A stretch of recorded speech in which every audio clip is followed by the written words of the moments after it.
आज हम पढ़ रहे हैं चैप्टर नंबर 2 में टेलीफोन इंटरव्यू ना। इससे पहले हम लोग पढ़ चुके हैं मेलिंग क्वेश्चनेयर के बारे में कि किस तरह से मेल के थ्रू हम डेटास कलेक्ट करते हैं। And today we discuss about telephone interviews. In a telephone interview the investigator ask questions over the telephone, है ना। इसमें क्या होता है कि एक जो टेलीफोन पर ही इन्वेस्टिगेटर क्वेश्चन पूछता है। तो आपको क्या करना है बेटे कि इसके अंदर आपको पहले हेडिंग डालना है टेलीफोन इंटरव्यू, और उसके अंदर आप ये सेंटेंस लिखेंगे कि क्या होता है टेलीफोन इंटरव्यू, इसकी डेफिनेशन लिखेंगे। In a telephone interview the investigator ask question over the telephone, okay. And उसके बाद आप हेडिंग डालेंगे एडवांटेजेस, ओके। और फर्स्ट एडवांटेजेस क्या है? The advantages of telephone interview are that they are cheaper than personal interviews. तो आप इसके अंदर क्या लिखेंगे? This is it is cheaper than personal interview, okay. First point डाल करके लिखेंगे this interview is cheaper than personal interview and can be conduct in a shorter time, है ना। It consume a short time, okay. या less time आप इसके अंदर लिख सकते हैं। तो सेकेंड पॉइंट आप इस तरह से लिखेंगे it can be conduct in a shorter time, okay. दो पॉइंट्स हो गए ये इसके जो एडवांटेजेस हैं। एक तो टेलीफोन द्वारा जो हम इंटरव्यू लेते हैं ना, उसमें पैसा भी कम लगता है, खर्च भी कम आता है और टाइम पीरियड भी कम लगता है। And third point is they allow the researcher to assist the respondent by clarifying the questions, है ना। ये क्या करता है, ये हमें क्वेश्चन जो रिसर्चर होता है ना, वो अपने रिस्पोंडेंट मतलब जिससे वो इंटरव्यू ले रहा है, जिससे बात कर रहा है, वो रिस्पोंडेंट होता है। तो उसको वो क्वेश्चंस को क्लियर भी कर सकता है कि भाई आपका हमारे क्वेश्चन का मतलब ये है। अगर उसको कोई बात समझ में नहीं आ रही है तो उसको 2-3 और तरीके से वो उनको समझा सकता है। तो थर्ड पॉइंट इसका क्या हो गया कि they allow the researcher to assist the respondent by clarifying the questions. And the fourth point is telephone interview is better in the cases where the respondents are reluctant to answer certain questions in personal interview.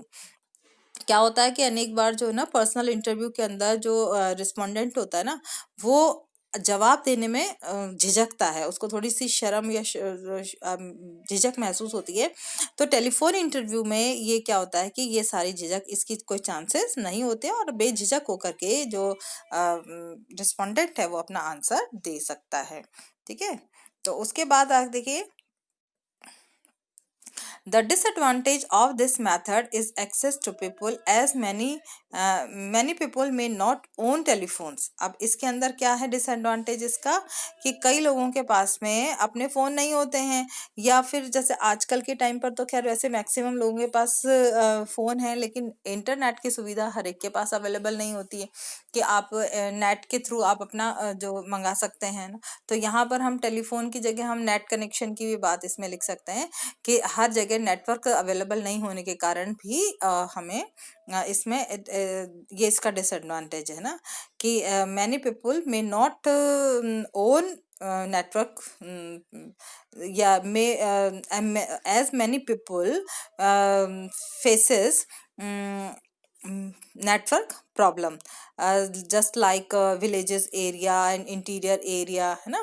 तो यहाँ पर क्या होगा, इनको problem face करनी पड़ती है। Telephone interviews also obstruct visual reaction of the respondent which becomes helpful in obtaining information और सेंसिटिव इश्यूज। तो इस टेलीफोन इंटरव्यू ये इसका सेकंड है डिसएडवांटेज कि टेलीफोन इंटरव्यू में हम जो रिस्पोंडेंट के रिएक्शंस है ना, उनको हम नहीं देख पाते।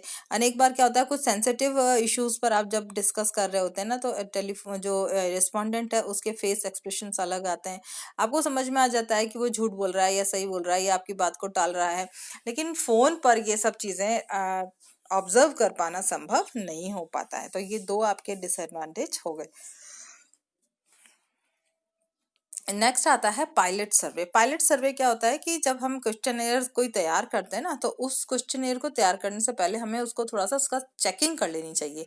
तो जो हम उसको एक छोटे सैंपल के ऊपर जब हम उसको यूज करते हैं, उसको चेक करते हैं, तो उसको हम क्या बोलते हैं, पायलट सर्वे कहते हैं। एक सैंपल सर्वे का मतलब हो गया कि छोटे स्केल पर उसको पहले चेक कर लिया जाए, उसके बाद हम लोगों में पब्लिश उसको कर सकते हैं। तो देखिए इसके अंदर once the questionnaire is ready, जैसे ही क्वेश्चनेयर हमारा रेडी हो जाता है, it is advisable to conduct a tryout with a small group which is known as a pilot survey. इसको आप बिल्कुल अंडरलाइन करेंगे और इम्पॉर्टेंट है ये कि पायलट सर्वे क्या होता है कि जैसा ही हमारा क्वेश्चनेयर रेडी हो जाता है तो हम एक उसको स्मॉल ग्रुप के ऊपर उसको यूज करते हैं और उसी को हम क्या बोलते हैं पायलट सर्वे या pre testing of the questionnaire भी बोल सकते हैं। हाँ, तो क्वेश्चन ये भी पूछा जा सकता है what is the name other name of pre testing questionnaire या what is the other name of pilot survey. तो आपको याद होना चाहिए कि पायलट सर्वे और प्री टेस्टिंग क्वेश्चनेयर में क्या डिफरेंस है या दोनों एक हैं ये, है ना। The pilot survey helps in providing a preliminary idea about the survey. ये क्या होता है कि जो हमारा हम सर्वे करने जा रहे हैं उसका एक थोड़ा सा रफ आइडिया हमको दे देता है कि लोग किस तरह के आंसर देंगे और कितना सक्सेसफुल है। इसमें कोई कमी तो नहीं है, कुछ इसके अंदर हमारे अंदर से कोई भूल तो नहीं हो गई है, कोई क्वेश्चन की लैंग्वेज तो गलत नहीं आ गई है ना। It helps in pre testing of questionnaires so as to know the shortcomings and drawbacks of the questions. जो भी ड्रॉबैक्स होते हैं ना क्वेश्चंस के, उनके या शॉर्टकमिंग्स होती हैं वो सब निकाला बता देता है ये। Pilot survey also help in assessing the suitability of questions, clarity in instructions, performance of enumerators and the cost and time involved in the actual survey। ये सब जो है ना हमारा जो पायलट सर्वे है ये हर एक चीज को हेल्प करता है। किस किस में हेल्प करता है कि क्लैरिटी, इंस्ट्रक्शंस, अगर इंस्ट्रक्शन में क्लैरिटी नहीं है तो आप उसको और ज़्यादा क्लियर कर देंगे।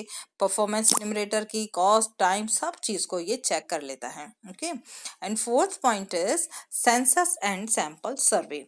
सेंसस और कंप्लीट इन्यूमरेशन। सेंसस को हम क्या बोलते हैं, कंप्लीट इन्यूमरेशन भी बोलते हैं। क्यों? क्योंकि ना इसके अंदर हर एक यूनिट से हम सर्वे करते हैं, हर एक यूनिट से इंफॉर्मेशन कलेक्ट की जाती है। तो अ सर्वे विच, इसको इंपॉर्टेंट है, अंडरलाइन करेंगे इसको भी और अपनी नोट्स कॉपी के अंदर लिखेंगे, हेडिंग डालेंगे सेंसस एंड सैंपल सर्वे और उसमें फर्स्ट डालेंगे सेंसस या कंप्लीट इन्यूमरेशन। तो उसमें इसकी डेफिनेशन लिखेंगे, a survey which includes every element of the population is known as census और the method of complete enumeration. ना, ये इसका डेफिनेशन है कि जब हम कंप्लीट, या पॉपुलेशन से मतलब है कि जितने भी हमारी यूनिट्स हैं सर्वे की, उस हर यूनिट से जब हम इंफॉर्मेशन कलेक्ट करते हैं, that is called census survey.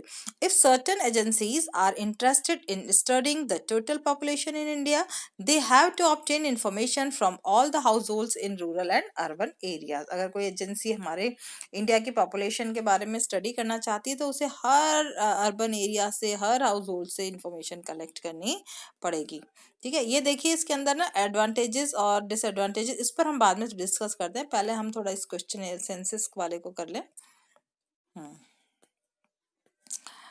The essential features of this method is that the covers every individual unit in the entire population। जितनी भी हमारी पॉपुलेशन है, एंटायर पॉपुलेशन है, जो हमारा सर्वे का एरिया है, उसके पर यूनिट से, हर इंडिविजुअल यूनिट से ये इंफॉर्मेशन कलेक्ट करता है ना। You can not select some on and leave out other. आप ऐसा नहीं कर सकते कि कुछ से आपने इंफॉर्मेशन कलेक्ट कर लिया और कुछ को छोड़ दिया, नहीं, आपको इसमें हर एक यूनिट से इंफॉर्मेशन कलेक्ट करना जरूरी होता है। You may be familiar with the census of India which is carried out every 10 years, जो कि हम हर 10 साल के अंदर लेते हैं। वो हमारी कौन सी सर्वे हो गया, पॉपुलेशन हम कैलकुलेशन करते हैं ना पॉपुलेशन की, जिसको हम क्या बोलते हैं, पॉपुलेशन सर्वे। तो ये हर 10 ईयर्स के अंदर किया जाता है और ये किस पर बेस्ड है, सेंसस सर्वे पर ही बेस्ड है ना। इसमें क्या होता है, a house to house inquiry is carried out, हर घर में जाकर के इंक्वायरी की जाती है। Covering all house holds in India, demographic data on birth and death rates, literacy, workforce, life expectancy, size and composition of population extra are collected and published by the Rajasthan registrar general of India. ये important है, जो भी हमारी population datas हैं वो कौन इसको publish करता है, it is published by registrar general of India. ये इंपॉर्टेंट क्वेश्चन है और आपके ऑनलाइन एग्जाम में ये पूछा जा सकता है। The last census of India was held in February 2001। ये सब पुरानी बुक्स हैं। According to the census 2001, population of India is 100 102.7 crore. It was 23.8 crore according to the census 1901. In the period of 100 years, the population of our country increased by 78.8 crore. Census 1918 indicated that the rate of population growth during 1960s and 1970s remained almost same. 1991 census indicated that the annual growth rate of population during 1980s was 2.14%, which came down to 1.93% during 1990s according to the census. तो ये हमारा था students की किस तरह से हम census सर्वे करते हैं। और अब हम देखते हैं कि क्या इसके एडवांटेजेस, जो हमने अभी तक जो मेथड्स ऑफ ये पढ़े थे सर्वे, उसके इसमें है डायरेक्ट मेथड, मेलिंग मेथड और टेलीफोन क्वेश्चनेयर। तो इसे कैसे हम इसको इनके बीच में क्या एडवांटेजेस और डिसएडवांटेजेस है, इसके टेबल में इन्होंने बता रखा है। देखिए इसको जो हमारा डायरेक्ट इन्वेस्टिगेशन मेथड है उसमें क्या हाईएस्ट रिस्पांस रेट है, क्योंकि आप हर यूनिट से बात करते हैं और उसको जवाब देना ही पड़ता है। Allows use to all types of question better for using open ended question. इसमें कई बार हम ओपन एंडेड क्वेश्चन भी पूछ सकते हैं, उसके खुद के विचार भी किसी बारे में पूछ सकते हैं कि आपको इस पर्टिकुलर इस बारे में क्या विचार है, क्या सोचते हैं आप, कैसा होना चाहिए, इस तरह से हम डिस्कस कर सकते हैं। अलाउ क्लैरिफाइंग द एबिगियस क्वेश्चन, और हम इसके अंदर कोई ऐसे क्वेश्चन हैं जो कि बहुत कठिन होते हैं ना, मतलब कि जो रिस्पोंडेंट्स हैं उसको समझ में नहीं आ रहे हैं, तो उसको हम क्लैरिफाई भी कर सकते हैं, इतना टाइम हमारे पास रहता है। जो मेलिंग क्वेश्चन है उसके अंदर वो लीस्ट एक्सपेंसिव होता है। अब जो ये तो है ये एक्सपेंसिव है, एडवांटेजेस इसके जो आपने जो हमारा डायरेक्ट इन्वेस्टिगेशन है ये एक्सपेंसिव है। तो जो मेलिंग क्वेश्चनेयर है ये लीस्ट एक्सपेंसिव है, उससे कम एक्सपेंसिव है, तो ये इसके एडवांटेज हो गया ना। Only method to reach remote areas, ये कहाँ पर पहुंच पाता है, जहां पर कि लोग पढ़े लिखे हैं और जहाँ पर आबादी मतलब कि एरिया जो है ना जहाँ शिक्षित लोगों तक ही ये पहुंच पाता है। No influence on respondent, maintains anonymity of respondent best of sensitive questions. अब इसके अंदर क्या होता है कि इसमें नो इन्फ्लुएंस ऑन इस रिस्पोंडेंट जो है वो किसी भी तरह से इसमें प्रभावित नहीं कर सकते हम उसको, उसने अपनी इच्छा से उसको जो जवाब देना है वही देगा। जबकि डायरेक्ट इन्वेस्टिगेशन में आप अपना भी प्रभाव उस पर डाल सकते हो, किस पे, रिस्पोंडेंट पर। Maintains anonymity of respondents best of sensitive question.